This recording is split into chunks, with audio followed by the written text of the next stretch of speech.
may dumating tayong bagong laruan. Ayaw bubuksan. Daming Ortus. Ortus tattoo supply. Nag-isipo pa nga. Ortus tattoo supply. Ang laruan natin ito. Para masusunod na mga klient.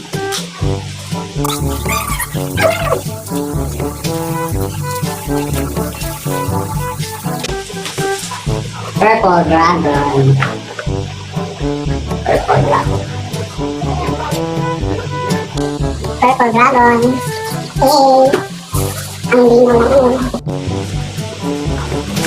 Red Dragon.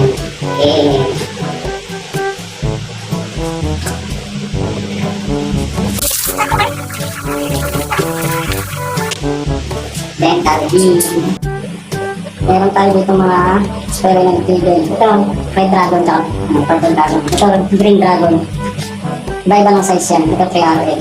Tapos, 5RL sila natin. Ito yung pangmalaparan, pangmalakasan na to. 23 Magnum 1 na full yung cartridge. Kasi ito naman, MO cartridge.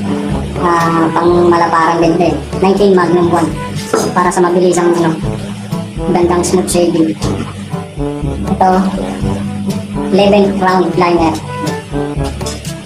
Testingin ko lang siguro magandang liner pag may big time liner tayo darating gagamitin natin lang. Pero pag Red Dragon lang gagamitin.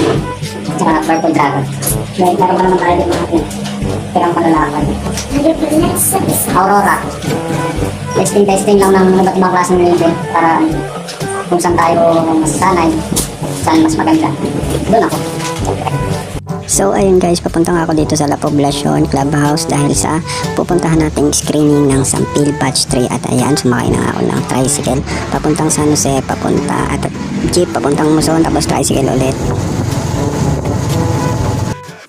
Tapos ayan, setup na tayo para sa ating gagawin na pyesa at ito na nga.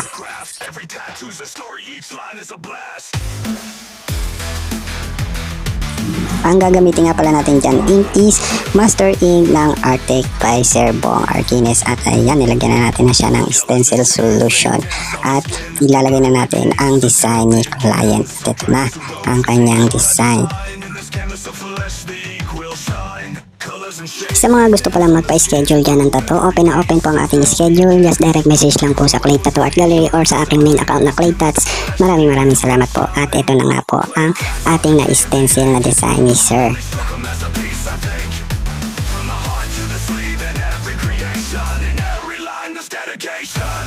At sinimulan na nga natin tatuan dyan si Sir. Ang gamit pala natin dyan machine is Fluxmax na generic. At ito na nga, ang gamit din pala natin needle is Poseidon 7RL all the way, pero hindi pala. Gago! Meron pala tayong ginamit dito na 9 curve magnum ng Aurora. At ayan, iba-iba nga yung mga karayom natin dahil di tayo nakabili. Nasa unang part ng video yung mga pinagbibili natin karayom dahil nagmimili pa tayo ng mas maganda kung saan tayo hiyang.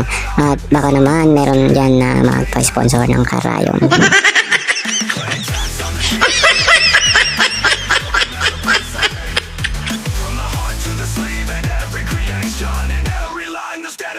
At ito na nga, within 4 hours na natapos din ang ating gawa at maraming salamat sa Matkit Foaming Soap at ito ang gamit natin dyan. Maraming salamat din sa Kronos Numbing Cleansing Spray. At ayan, ito na yung kasama ko at siya ang kasabay ko sa pag-screening. Napakasulit din ang gawa niya, Pop Art na realism at ito na ang ating final result.